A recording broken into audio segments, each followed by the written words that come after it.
got to a point where he was starting to realize the true value of relationships. And I just love that line by Krakauer where he says how it is impossible to live off the land without developing both a subtle understanding of and a strong emotional bond with that land and all it holds, including humans, right? And so yeah, Chris's trip into the wild, maybe it was foolish, but what person in their early 20s before their brain is fully developed has not made foolish decisions, right? Hello and thank you for joining me here at Why the Book Wins, where I compare books with their movie adaptations. My name is Laura, and today I am talking about Into the Wild by Jon Krakauer, published in 1996. And I'm comparing it with the movie directed by Sean Penn, which was released in 2007. And this is the true story of Chris McCandless, a 24-year-old who went into the Alaskan wilderness to live off the land. And this is one of those stories that can be seen as, you know, the person being in search of a deeper meaning to life and feeling like there must be more than just what society is offering, essentially. And so a lot of people really look up to Chris in the way he rejects society and materialism, and he cuts ties with his life and his money and his identification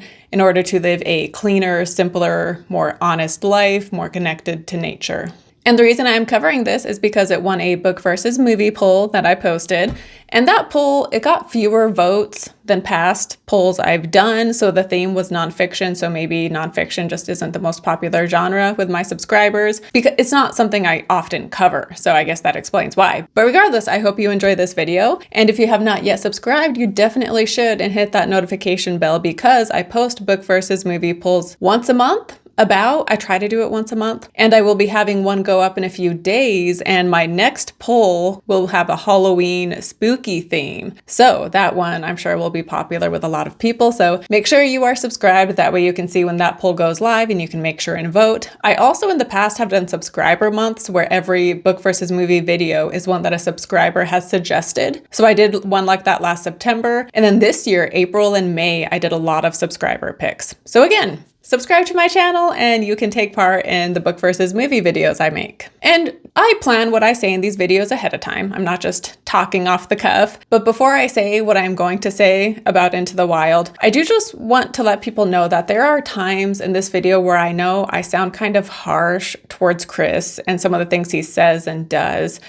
But if someone is watching this and is upset by what I'm saying, just make sure you hear me out and watch the video in its entirety, ideally, because I do come around on some of these opinions. So I'm not just like hating on Chris throughout this whole video or anything. Like, yeah, I critique some aspects, but then there's also things about him that I do really admire. And then also sometimes I'm critiquing him as a person, but also just it's more me critiquing just the way we view him and maybe my issues with that. But yeah, so just I ask that you just not dismiss this video and actually hear me out on my views on this story. And then of course, if you disagree with any of my views, I am happy to talk about it down in the comments. I enjoy talking with people who view things differently than me and just discussing things in a respectful manner. I by no means think I am the authority on any book or a movie. So I am always wanting to hear other people's views and the way a book or movie impacts someone in a way that is different than me. I always want to hear about that. So yeah, let's go ahead and talk about it in the comments, whether you agree or disagree with me. Either way, share with me down below. And from here on out, I'm going to be getting into the details of the plot, so we will have spoilers going forward. And then just right away, now that we are done with my spoiler-free section, I made a point in my spoiler-free section not to say that Chris dies in the end, because I read a movie review and the person had not known he was going to die, and they were shocked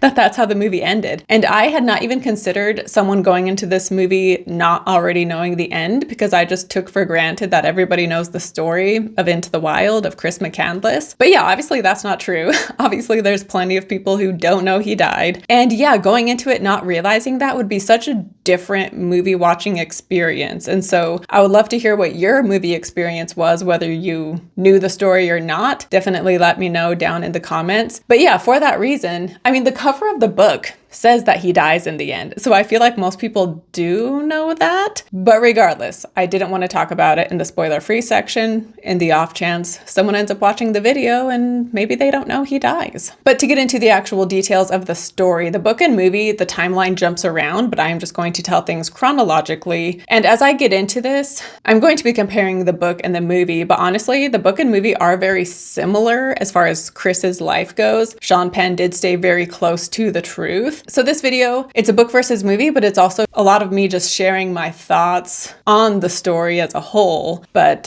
regardless, let's just get right into it. So in both book and movie, we find out that Chris's father, he met Chris's mother, Billy, when the father was still married to his first wife. And so he leaves his first wife to be with Billy. However, even when he is married to Billy, he is still seeing his first wife. And while married to Billy, he has a child, another child with his first wife. And so Billy ends up finding out about this, and she and the husband move to the opposite side of the country in order to save their marriage. And even though they do stay married, it is a very tumultuous marriage. And even though they have financial success, they just are often arguing, and there's a lot of tension, and the father even gets physically abusive. And in the book, we don't hear that the dad is physically abusive. We just hear that he was very overbearing. And as I was watching the movie, we do see him get, slightly physically abusive with Billy. And while watching the movie, I was like, oh, they just added that in, I guess, to make it more dramatic. But after the fact, I realized that no, that was the truth of the situation. And when Krakauer was interviewing the family for his book, Corinne is the younger sister of Chris.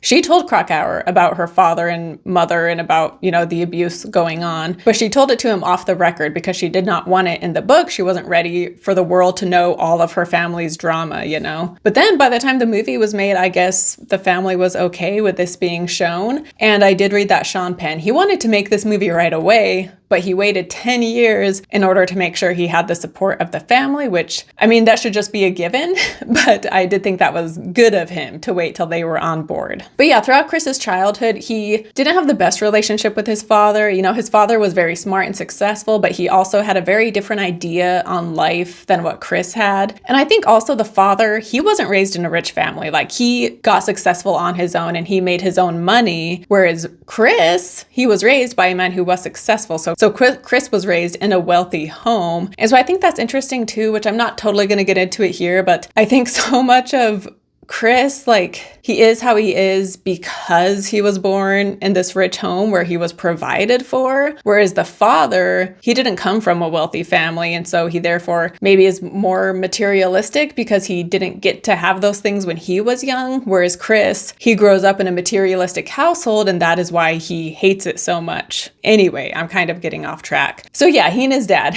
didn't quite see eye to eye, and Chris's father wanted Chris to go on the expected trajectory in life, and Chris abided at first, and he did go to college and he graduated. But then during the summers in his college years, he would spend that time going on adventures, traveling through America. And one of these travels took him to the West Coast, where he connected with his father's previous wife and family. And this is when he found out about his father cheating on his mother and having another child. And so that just further soured him towards both of his parents once he found that out, because I think he was upset that his father cheated on his mother, but he was also upset that he was never told about it. And so I guess he felt like they were lying to him by withholding the information. But honestly, that's his parents' business. I feel like it wasn't really on them to tell Chris, especially when he was younger, maybe later in life. But Chris at this time felt betrayed, and it made him dislike his parents even more, the fact that they kept this from him. And he didn't actually confront them about it, though. He just kind of silently stewed about it himself. But he did open up to Corinne, his younger sister. The two of them were very close. However, once he graduates college, he disappears, and he doesn't even tell Corinne where he is or what he is doing. So after graduation, he cuts all of them off, and none of them hear from him for the rest of his life. Not even Corinne, even though he was very close to her. But yeah, he graduated in 1990, and he still had $24,000 in his college fund, which the parents provided for him, and they expected the rest of his money to go towards law school or some other,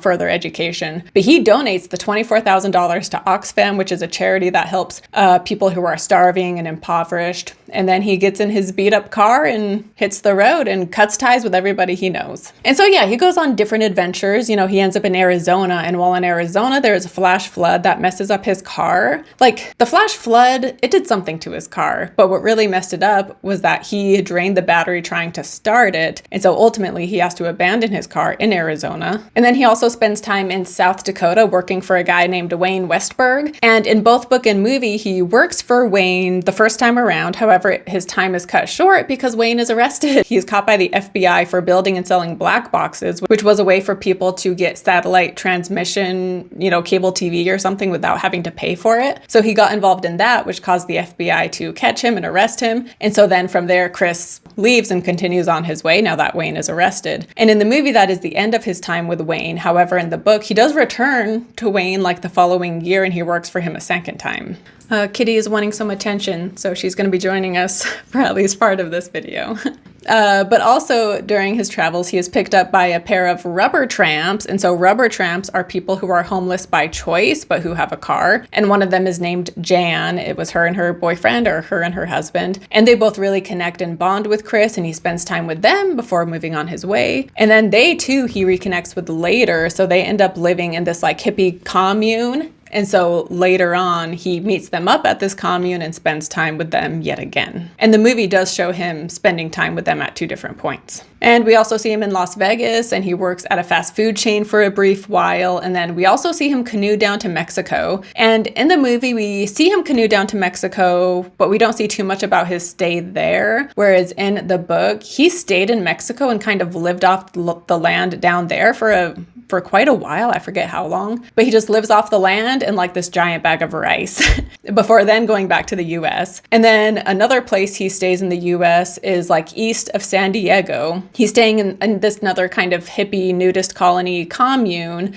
And there he meets a man named Ron Franz. Ron Franz doesn't live in the hippie commune. He lives like in the city, but he picks up Chris at one point to give him a ride. And then Ron Franz is like 80 years old, and he and Chris really connect and bond. And Franz had a son who died when the son was in his late teens, and the wife died as well. And so he forms this father-son relationship with Chris, and the two of them really bond. And in the book, yet again, this is someone that he spends time with at 2 different periods, whereas the movie just condenses it all into one visit. But near the end of his time with Franz, before he leaves to Alaska, Franz, again, he was very attached to Chris, and he asks Chris if he can adopt him because Franz, he doesn't have any children to carry on his name. And Chris, rather than get into this discussion, he tells him, like, let's just wait and we can talk about this when I get back from Alaska. And, these 2 years from spring 1990 to spring 1992, his 2 years of tramping around America, and Mexico, it was all in preparation for him to live off the wild in Alaska. That was always like his ultimate goal. And so April of 1992, he finally got to do it. He was dropped off at the Stampede Trail in Alaska, and he walked off into the wild. And he ends up coming across this abandoned bus. This bus was placed there like a few decades prior for these workmen, this work crew who was there working on something, and then they just left the bus. And so Chris uses this bus as his home base, and he spends a couple months there, but then he decides he is ready to return home. However, in order to get out of the woods, he has to cross this river. And at this point, now it's like June or something, and the river is insane, and the current is so strong, and there is no way he can cross. And so he has no choice but to return to the bus and wait for the river to calm down. However,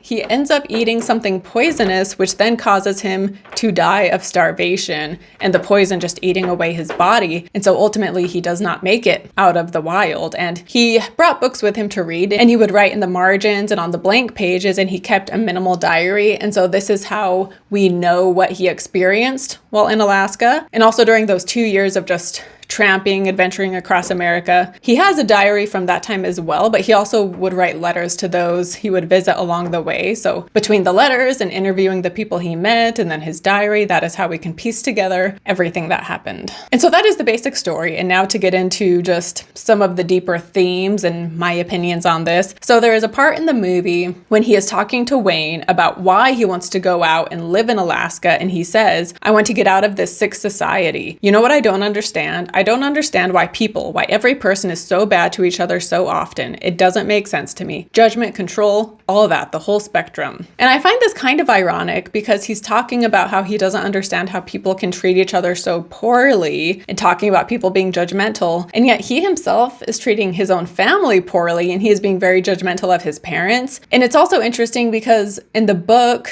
We hear this in the movie too, but again, I feel like this is something that is explored and talked about more at length in the book, is that he kept his family, like he wanted them to maintain a very high standard, a standard that they could not maintain, obviously, because they were imperfect humans, and how because of that, he really judged them and felt hurt by them. But it's interesting because there were other men whom he really respected and cared about, like different people in South Dakota. And these were men who would treat their partners poorly, cheat on them, men who were violent. And yet these men, he was able to look past that and he still respected them. It didn't taint his view of them. And yet with his own family, it was a very different story, right? But even though that seems hypocritical, it does make sense though, because, you know, your parents are the first people that you love and respect and you look up to. And so when you see a side of them, like a darker side, the imperfect side, the side that has made some really big mistakes, the side that maybe isn't always super honest, it can hurt you and you can feel so much more betrayed and it can make such a bigger impact on you than the negative actions of someone who you don't know as well or you aren't as close to, or, you know, people who didn't raise you from when you were a child. And so it makes sense that he is so bothered by what his parents do and yet let it slide in the case of other people. But I also think that this is something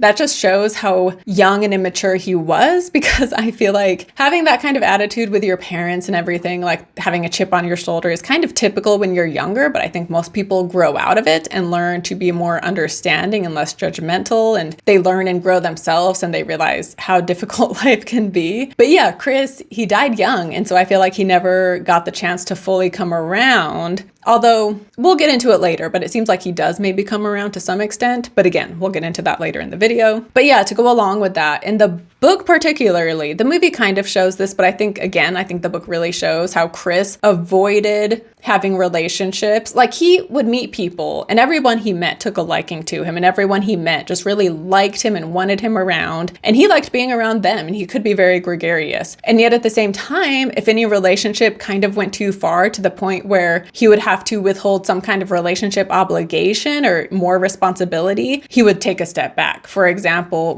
when Franz wanted to adopt him. In the book, especially, it seemed like he was like, oof, I don't want to talk about this. This is getting like too serious for me. So let's just talk about it when I get back from Alaska. In the movie, it didn't quite come across that way. In the movie, I think they softened him up a bit more and made him a bit more likable, and maybe, he still is jumping around from one group to the next, and he's not like sticking around with any one group, even though it's painful to say goodbye. But yeah, I think the book just really shows how as soon as a relationship asked too much of him, he would take a step back.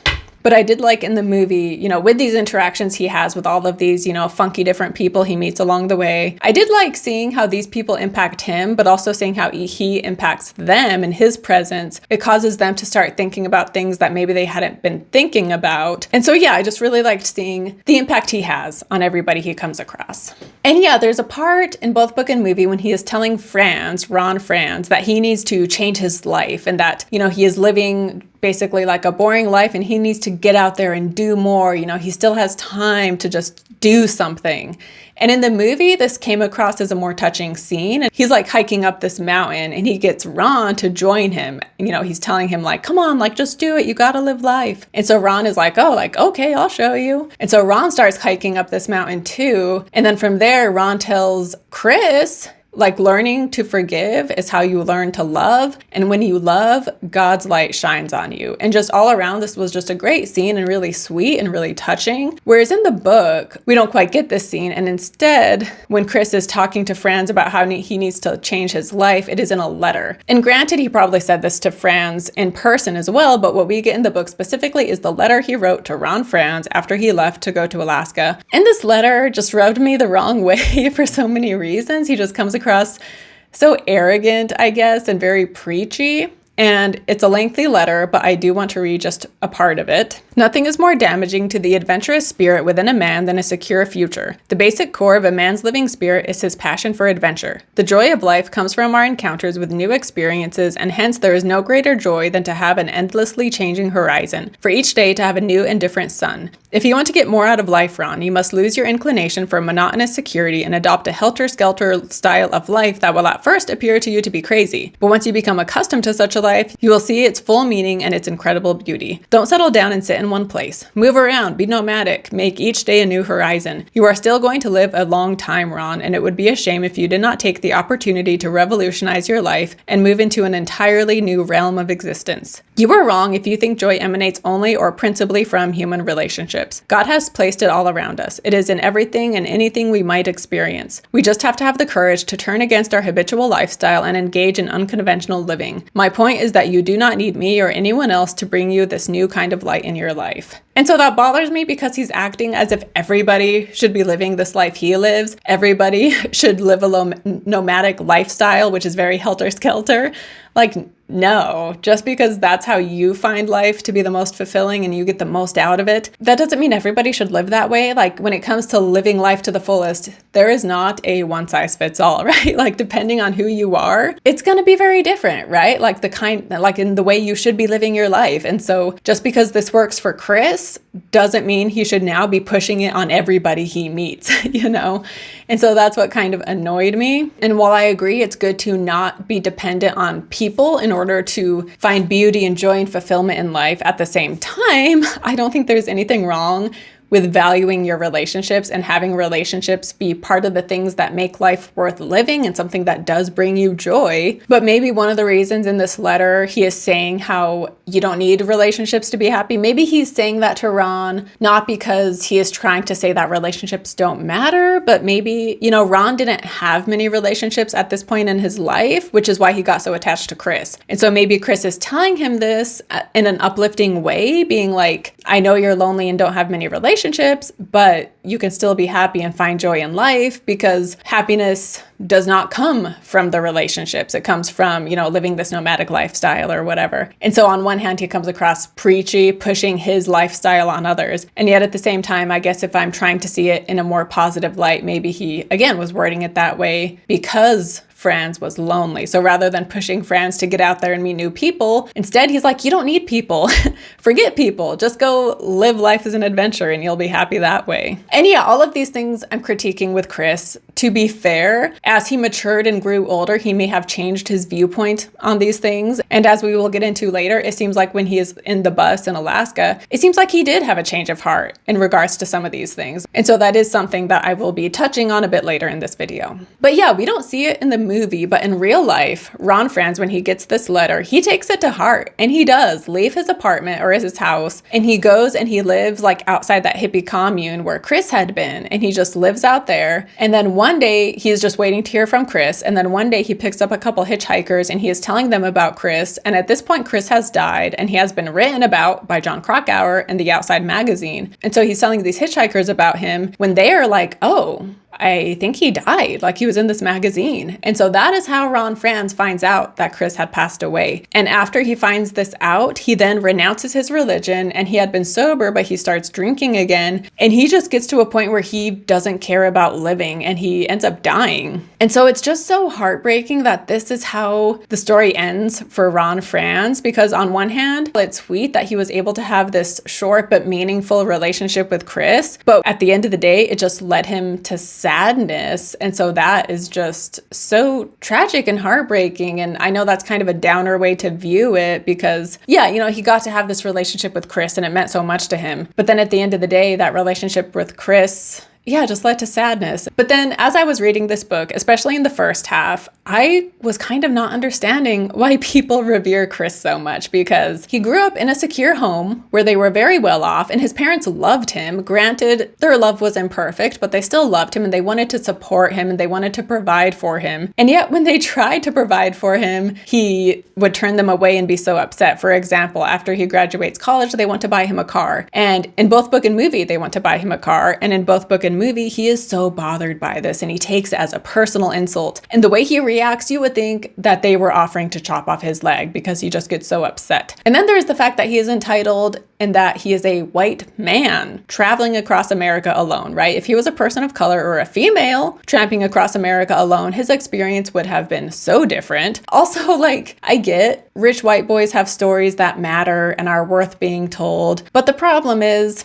white men are the stories we often are told, right? And so It's just kind of like, oh, like another white guy trying to find the meaning of life, as if we haven't heard a story like this already many times over. And so there's that too, where it's like, why are we making this into a movie? Why are we making this guy a big deal? Like, can't we focus on a different kind of story at this point? However, I will say that especially in the second half of the book, I started to come around towards Chris as a person and understand him a bit more. And that's thanks to Krakauer, I would say, and the way he writes about Chris and the way he shares his own personal experience. And he shares why he connects to Chris's story. And by sharing why he connects to it, it helped me connect to him a bit more and just appreciate him a bit more. But Krakauer talks about how he himself, when he was 23, he did a very dangerous solo trip to Alaska to climb a mountain called the Devil's Thumb. And he could have died on that trip because it was very dangerous, but he ended up surviving. And so people speculate that Chris went into the Alaska wild expecting to die or wanting to die, but Krakauer is like, I don't think that was it. Because I feel like I understand what Chris was thinking and what his mindset was. And when I put myself in a deadly situation in Alaska, I wasn't doing it to die. And it's because death, it's just so abstract. And because they were so young and naive, they just didn't, like, they logically knew they could die, but ultimately they didn't feel like they could die, you know? But also Krakauer, he goes on to say about how when you're young, you feel invincible. And then he says, it is easy when you are young to believe that what you desire is no less than what you deserve. To assume that if you want something badly enough, it is your God-given right to have it. And yeah, that line, that just makes Krakauer, when he was young, it sounds like he was very entitled too, right? So we can't say whether or not Chris felt this way, we don't know. But that right there is another example of someone being raised in a rich home and just going into adulthood feeling very entitled, right? And that they deserve to get what they want and they should be able to achieve the things they desire and they're just entitled to it. But again, I don't want to sound like a total hater because like I said, around the halfway point, I did start to admire Chris a bit more. And again, going back to how people, especially Alaskans, like local Alaskans, don't have much respect for Chris, at least at the time of this book was written, because they're like, yeah, we see people all the time coming from the lower 48 thinking that they're going to live in the Alaskan wild, and then they don't have what it takes and they end up just causing drama for themselves and for us. And so they kind of see Chris as just another fool in that sense. But Krakauer talks about how really, when we are young, all of us make stupid, reckless decisions. And he goes on to say, it is hardly unusual for a young man to be drawn to a pursuit considered reckless by his elders. Engaging in risky behavior is a rite of passage in our culture no less than in most others. Danger has always held a certain allure. That, in large part, is why so many teenagers drive too fast and drink too much and take too many drugs,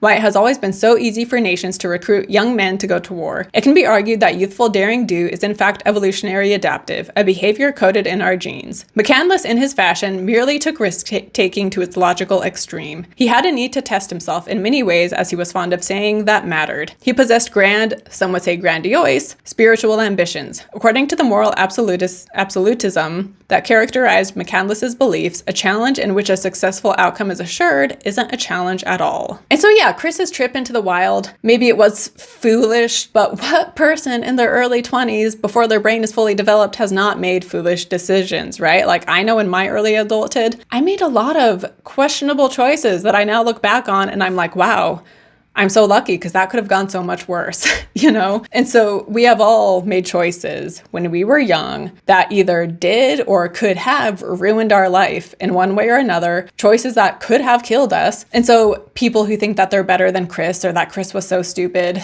we just need to think back onto ourselves when we were young and think about the bad choices we made and how we put our own lives at risk and how we stressed our own parents out in our own ways. And ultimately, yeah, Chris, he may have risked his life in a unique way, because that's not what most teenagers, most young adults do. But still, like the fact that he was foolish and risked his life in one way or another isn't that unusual. And Krakauer also says how Chris, he was able to survive 16 weeks living off the land, living off the wild, you know. And so that right there shows that he was not an incompetent person. And yeah, when I was younger, when authors would insert themselves into a nonfiction story, that would have bothered me because I'm like, this isn't about you. This is about the person you're writing about.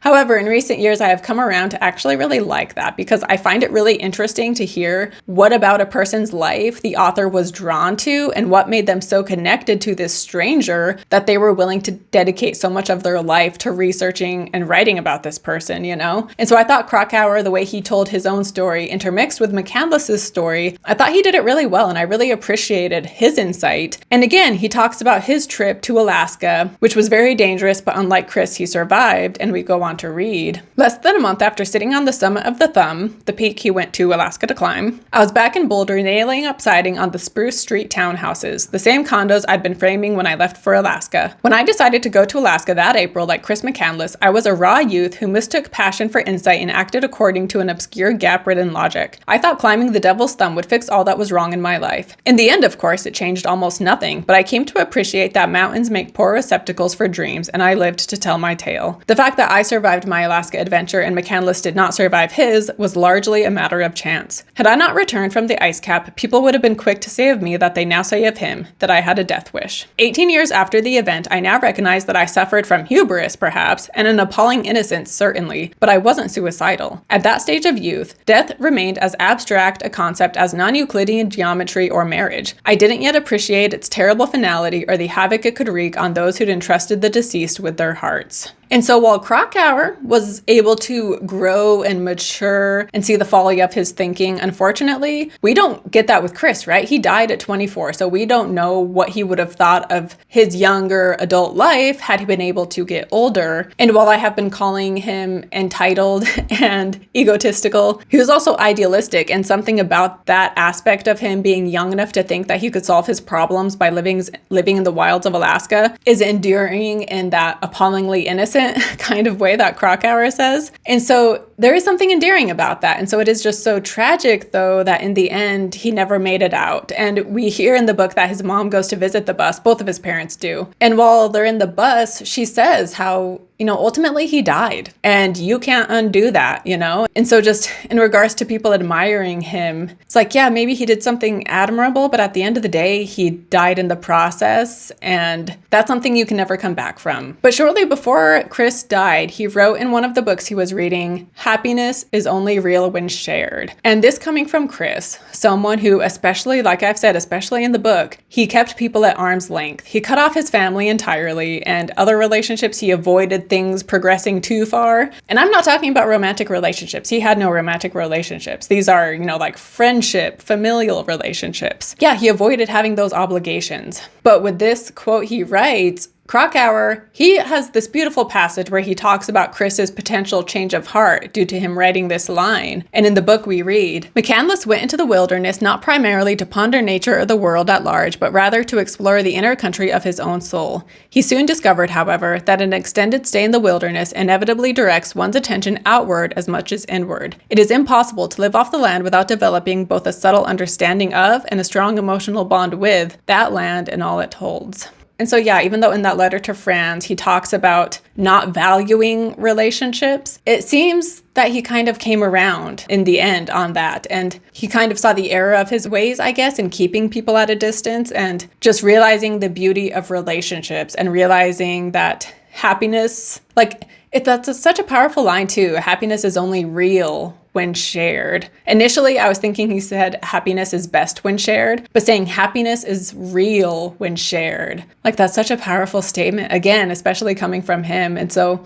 the fact that in the end, he didn't have anyone to share his experiences with obviously really impacted him. And I think he did have a change of heart on his views in relationships. And again, he was in Alaska getting in touch with nature. He was getting in touch with himself. He was getting in touch with the divine. And this caused him to get in touch with his fellow humans, even though there were no humans around. But it caused him to feel more connected to his fellow humans. And maybe he got to a point where he was able to see past these people's imperfections, his family's imperfections, and just starting to realize the true value of relationships. And I just love that line by Krakauer where he says how it is impossible to live off the land without developing both a subtle understanding of and a strong emotional bond with that land and all it holds, including humans, right? And so just suddenly having that love that goes beyond yourself and that love and forgiveness. And yeah, it's just a very powerful ending in both book and movie. I do think in the book, that line just really hits home even more and is so impactful because of the way in the book we hear how he treats relationships. In the movie, it's obviously very touching and impactful as well. And then, just the acting and everything is so good in the movie. But yeah, anyway, just such a beautiful line, but also just so heartbreaking. And then also throughout his times tramping, he would go by the name Alexander Supertramp because he wanted to shed his former identity. However, his second time working for Wayne before he goes to Alaska, he puts his real name on his tax forms, but then while in the bus, he starts out signing things Alexander Supertramp, but then near the end of his time, he goes back to signing things as Chris McCandless. And again, that too just shows how he was humbled, and maybe learning to accept who he is and his roots, his parents, and just wanting people to know his real name, right? Especially if he knew he was dying. And in the movie, with his death, they make it very clear-cut. They show that he gets two plants confused. One is edible, one is poisonous, and he eats the poisonous one. And the way they show this in the movie, again, is so well done because we see him realize that he is dying. It is just so horrible. And I do understand why the movie went this route to show how he got poisoned, to make it very clear cut. But in real life, it was a bit more complicated. Well, in real life, we just don't know for sure what poisoned him. Based on his diary, it seems like there was a specific plant that caused him to be sick. But as far as the details of what plant exactly or what part of the plant, we just don't know. And in the book, Krakauer speculates on, he doesn't think Chris got two plants confused. He thinks Chris was eating the edible plants, but he thinks something within that edible plant, when you have too much of it, actually does poison the body. And he has this afterward from 2015 where his theory is debunked, but then a scientist proposes another theory, both of which involve the seeds. But ultimately, we just don't know for sure what poisoned him. And so yeah, Krakauer, they suspect that McCandless, it wasn't his own fault that he got poisoned because he was correctly identifying the plants. But what happened is that there was something about the plant that was poisonous that people didn't know about it. And so it wasn't written about. And so Chris didn't realize he was eating something dangerous because nobody knew it was dangerous, And so it wasn't his stupidity that caused him to die, essentially. But when he is dying in the movie, we get a scene where he envisions himself being reconnected with his family, which was very beautiful. And in the book, there is a line that talks about starvation and just how it's a horrible way to die. But then he goes on to say, some people who have been brought back from the far edge of starvation, though, report that near the end, the hunger vanishes. The terrible pain dissolves and the suffering is replaced by a sublime euphoria, a sense of calm accompanied by the transcendent mental clarity. It would be nice to think McCandless experienced a similar rapture. And if I had only watched the movie, I think I would have had a hard time connecting with McCandless for all of the reasons I've been stating earlier. I would have felt for him, of course, but I think there's part of me that would have just been like, why was his story made into a movie, But the book, like I said, especially the second half, it really helped me feel more connected to him in a way that the movie didn't. And the book, it's interesting too, because McCandless' story is pretty short. This book, it's a very short book. And if he only told McCandless' story, it would have been even shorter, but he kind of fattens it up by sharing his own story, as well as sharing stories of other men who went into the wild, most of whom did not make it out alive. And so it's a lot of sad stories in this book, because a lot of these guys who end up dying, it's just sad to read. But yeah, the movie, of course, it focuses only on Chris. And the movie is like 2.5 hours long. And it did not need to be that long. I feel like it could have been 20 minutes shorter. Like Chris's life, all the things we get into, it's not that much. So it really didn't need to be this long. And for example, when he is with Jan the second time around, he meets a girl named Tracy who kind of has a crush on him. And she is in the book, but she is very briefly mentioned. Nothing happens with her. It's just a brief mention. Whereas in the movie, they elaborate a lot more on this relationship. They elaborate a lot more on this character. And as much as I love Kristen Stewart, her whole character could have been cut. We did not need all of that in the movie. And then there are other scenes that are just kind of stretched out longer than they needed to be. Although I will say one scene because there's so many scenes of him just like in nature, in the wild. Some of them I liked, some of them I felt could have been cut, but one of them I really liked is early on. He sees like a group of caribou running early on when he arrives in Alaska, and he gets emotional seeing these caribou, and it was such a fantastic scene, and it had me feeling teary-eyed, and it's only like 10 minutes into the movie, and I was already feeling emotional. And yeah, Emile Hirsch, he plays Chris, and I thought he was amazing. He gives a fantastic performance, and then of course he lost a ton of weight for the end, and he just looks so horrible in the end. But he also just has such great chemistry with everybody he comes across, and he just, yeah, it's just so believable. And so I did love all of their performances. And then we do get some really beautiful shots. Of course, you know, the shots in nature, it's hard not to be beautiful when you're filming in Alaska. But then also Hal Holbrook, he plays Franz, and he was nominated for his role. He's not in that much of the movie, but what he is in, he makes such an emotional impact. So it makes sense he was nominated. But yeah, ultimately, when it comes to book versus movie, even though there is things to like about the film, at the end of the day, the book wins, because the book is what gave me more appreciation for Chris and what he was doing and why people respect him. But also the movie just kind of meanders too much, and it could have been 20 minutes shorter. It did not need to be as long as it was. So yeah, the book wins as far as Into the Wild goes. It's funny because, especially on Letterboxd, this movie is so divisive. People either love it or they hate it. So let me know your thoughts down below in the comments. Let me know if you have read this book. But also I wanted to say that the bus that Chris stayed in 2020, it was like early 2020, they had to airlift the bus out of Alaska because after the movie came out, so many people would make the trek to go see that bus. And through the years, there were so many rescue missions to save people who got stuck trying to reach this bus. And not only did they have to have rescue missions to save people, but over the years, there were 2 different people on 2 different occasions who ended up dying trying to reach the bus. So when the second person died in 2019, Alaska was like, that's it. We got to remove this bus because at this point it has just become a hazard. So that's kind of insane. But anyway, thank you so much for watching. Let me know your thoughts down below in the comments. I know I definitely fantasize about, I don't want to live off the land necessarily, but I would love to live in a home that's just very secluded and away from the world. And I would not want to have internet. I would want to have electricity and running water and things, but just like feeling disconnected from the world and society. I do fantasize about that sometimes, which is funny coming from someone who has a YouTube channel. Yeah, so I can relate to a certain extent to that idea of just getting away from it all. But anyway, let me know your thoughts down below in the comments. Don't forget to like and subscribe, and I will see you next time. Bye.